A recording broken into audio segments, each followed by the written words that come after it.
Yo, this your boy Jimbo _KUTZ910. I play with them Clippers, Brian Paul George. If you need a fade, I'm next with them Blades. And King C's, it's on you. Yo, it's King C's, man. 949 KINGCEZ 949 on IG. With our Metro on Facebook. Tap in, ready for takeoff. We're about to take off. We got Lexi in here. Let's go. Go ahead, introduce yourself, Lexi. Well, I'm Lex, also known as Big Lex. Artist name is L.E.X. You can find me on Instagram. I am Lexi with 2 X's and an underscore. All right, we got the big boss dog here. Go ahead, let us know who you is. I'm the CEO of Moray's label, EBF. I'm also the owner of Control of Minds Management. And, hey, I'm here to rap. That's what's up. So we're gonna start with you today, boss man. So tell me how you got into it. How you became the CEO. How you met up with Moray. How you know him.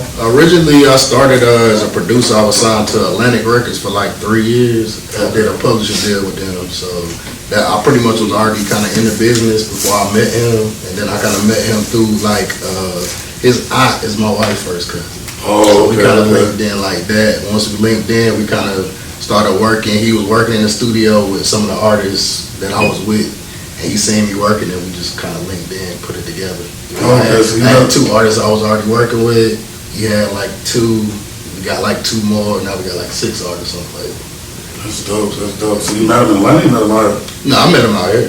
Yeah. Okay. So you from this area? You from Carolina? You from Atlanta? I live in Spring Lake. Okay. Shout out to the Lakes already. Shout out to the Lakes, man. I came up there. I love Fayetteville, but hey, I'm from Spring Lake. Gotta say it. So how y'all come across L.E.X? I was at an event in Atlanta, the Carolina Takeover for the Hype magazine, and she was out there performing, and I met her out there. Yeah. Kind of been working since. Yeah. So how you get started, Lex? Honestly, it was on accident. So my cousin is one of my producers, and I put one of my friends on him, and he came to my house one day and was in my room, and he like, yo, buddy was dope, this and the third. I was like, I could throw something together, get in the booth. But I was playing. Yeah. I wasn't serious. And then the next day he texted me and was like, yo, write 4 bars, see how you sound. I'm like, what is 4 bars? So, because I've never thought about doing music, and then he gave me 4 bars, and I just it's like when I was younger, me and my mom used to write poetry, so I just wrote some of the stuff to it, and I sent it to him. He's like, come to the studio. So I went up there, and that's when I first started.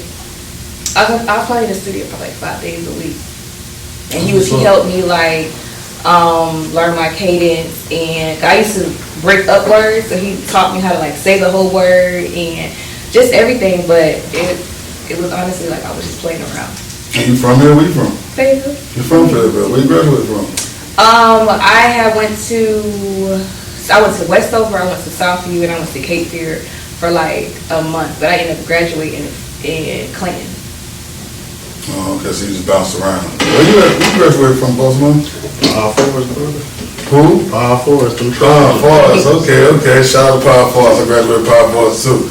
That's what's up. So you started basically just playing around, and then it just you just took off from there. I started April of this year, the end of April, and then we did just playing around, and I did this Run My Bag Up's a sample of Ying Twins, just something that just came to my head. And we just pretty much ran with it, and then I ended up performing at Mansions, and I took a little clip and put it on my Instagram. And June I ended up opening up for Asian Dog. Someone on Instagram seen my reel and hit me up to open up for Asian Dog. I was like, man, this is like BS. Yeah. It ain't for real. But now we had 2 days. It was 2 days later. We pulled up. Me and my team, they gave us a whole section in the front for free. I had to pay to perform or nothing. Yeah. So so that video that I seen on Instagram, that was at Mansions? With the 2-piece on, the great 2-piece, that was at Mansions. Okay, that's dope. That's dope right there. You said she found you off of Instagram? The promoter did. And then I ended up, this is not real, but when I went to, because it was bringing out Asian Dog and Carly, your third girlfriend. And I went to Carly page, and she had the promoter tagged in the post. That's what's up. So how did you find out EBF? In Atlanta. Okay. In Atlanta, we was at the Hype magazine event, And then one thing about Trey, he ain't gonna pay you no mind until after you perform. I'm talking to him, it's like going to one ear and out the other. But after you see him perform, and then that's when we like really locked in. And did. So what told you? What told you that she was somebody you wanted to sign? Really, it was just it wasn't really. We kind of had like a little trial. It was like, hey, let's go to the studio. It's like the first day we went, I'm like, let me see what she could do. She did like 5 songs, you know. So I was like, okay, she got the work ethic, so we could just work with it, whatever we lacking, you know what I'm saying? Yeah. I mean, pretty much, it's just that she work hard, you know what I'm saying? We talk about stuff and she get it done. Yeah. That's what's up. That's what's up. So when you actually go into looking for artists and stuff like that, do you collab with Moray, or you got like a lot of power on signing? Well, with her, she signed to my management company, to Controlling Minds Management. So the name of what? Controlling Minds Management. All right, shout out to that. That's what's up. So pretty much like with EBF, those is kind of like the artists on there is kind of people we had kind of before he took off with like, cause you know he put Quicksand out itself and then they re-put it back out. Yeah. Okay. So like when they re-put it back out, they was already with him. You know what I'm saying? So basically his thing is he on, so he trying to put them on. So what you look for in artists when you out here looking for artists up and coming? Man, really hard work. You know what I'm saying? Cause like I work a lot, so like I can't really have nobody beside me that ain't working as hard as me, ain't close to it. You know what I'm saying? So that's pretty much it. Like just hard work, cause pretty much everything you got talent, you already in the building. But if you ain't got the hard work, that's what I see with a lot of artists. They'll come out with a song and they don't keep working. It's like, okay, I can breathe and relax. It's like, nah, what's the next song? Push your plan. What you gonna put out next? Like, what you gonna do with, you know, it's a lot to it. Other than you gotta learn how to talk, like with this interview. You gotta know how to talk in interviews. You gotta know how to go on the radio and how to put your song out. You know, it's a lot to go to it. You know what I'm saying? Yeah, so even with that said, do y'all believe in what you call it, artist development? Y'all got some artist development? Yeah, that's kind of my basis, you know what I'm saying, is developing artists, because they ain't gonna last that long if you don't, you know what I'm saying? Like, so what's some of the things you do with developing your artists? Song structure, picking the right beats, making sure the song is correct, you know what I'm saying, making sure the videographer on point. He be like, I don't like this beat. This beat too old. Yeah, I mean, like I said, I'm a producer first, so if I don't hear it, I don't hear it. Like, it don't matter what you put on it. If it's like 20-year-old beat, it's like, nah, you might want to put this on a new beat. So. I was actually watching a live review last night from one of these DJs. And someone submitted a song, and he was like, he liked the song, but he was like, the beat is old. You can tell it's old. Yeah. So I'm like, that's crazy. So I guess, like producers can hear stuff like that though. Like, I guess like technology done changed or something. Well, nah, bro, it's really like when you produce it and you get an ear for music. You know what I'm saying? Like you gonna hear like we mix beats. So it's the same as you hearing a song. Like when you mixing a beat, you like, hey, that's off right there. Let me fix that. Yeah. So you get an ear for it. You might hear a song that's like, mainly my thing is when I listen to music, is it catchy? Cause like if kids pick it up, it's TikTok. You got Snap. You got so many different. You got Triller. You got all these apps that people get on, dance. They might do a crazy video to it. So you want it to be catchy. You know what I'm saying? Yeah. That's one of the main things is just keeping it catchy. So what was your reasoning for going with T? Lex? What was your reason for going with him with management? He was professional. I actually had a lot of people like hit me up like through my DMs, through my manager and stuff.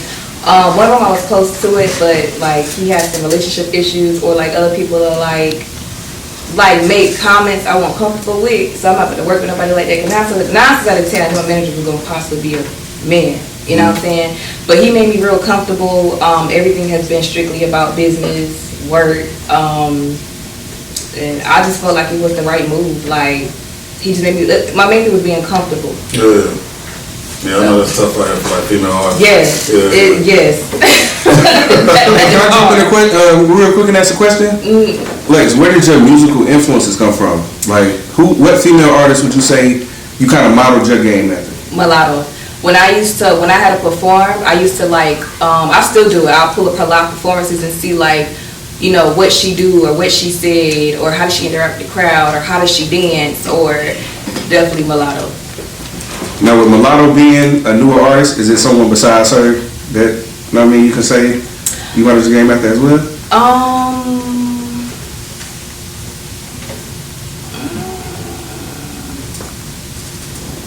You got you like a little top 5 females or something like you rock with, like you listen to back in the day or something? Rennie Rucci. I like her. I like Megan Thee Stallion. But Mulatto definitely like my number one. Yeah. That's number one right there. Yeah. See, like, I'm a little mad because you ain't say Cardi B, so I'm a little offended. Yeah. I'm just messing. You not a Cardi fan? It's just it's like her. I don't really know what she be saying sometimes. Okay. Believe that alone. Believe that alone. So are y'all honest? Are y'all honest with each other? Like, say you drop something, you spit something, they just don't like it. Y'all honest and be like, yo. Yeah, I practice on GarageBand before I go to the studio. So I record whatever I wrote on GarageBand and I send it to him. And then he'll play it in his studio and be like, no, change this or do that. Because, I mean, I'm not to waste money at the studio. So GarageBand been like a big help. Once I figured out, because he had told me about it, then I went on YouTube to learn how to work it. Yeah. And it's definitely been helpful. So now when I go to the studio, it's like I know how I want to say this word. I know how I want to, you know, how I want my tone to be. Or I know how I'm supposed to say this. Because I talk really fast. So sometimes it be so hard to, like, get stuff out. Mm-hmm. So, yeah. So you shooting the Cardi, but you sound just like, people might not understand what you say. That's what they think. Yeah.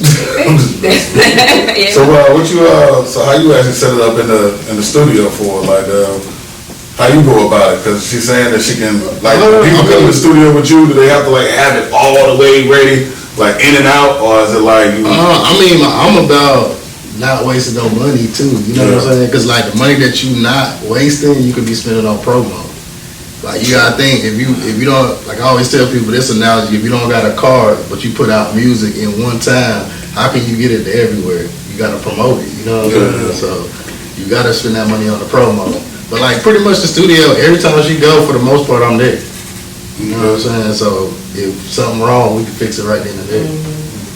So, with that being said, I know you said you had, like, 6 other artists that you're dealing with, or 6 in total.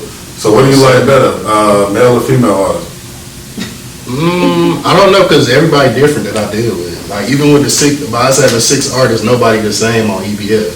So everybody got their own lane. We might have like a kind of like a festival type, pop type rap, and then we might have a hood rapper. Then we might have a singer chick. Like, we got an actual female on EBF. Okay. But she kind of sing rap. You know what I'm saying? So everybody kind of got their own lane. So I like everybody. Because I'm getting different music from everybody. It's not like I'm listening to this person, they sound like this other person. Everybody got their own lane. You know what I'm saying? And I try to keep it like that. If I hear something that sounds similar to somebody else, we ain't using that song.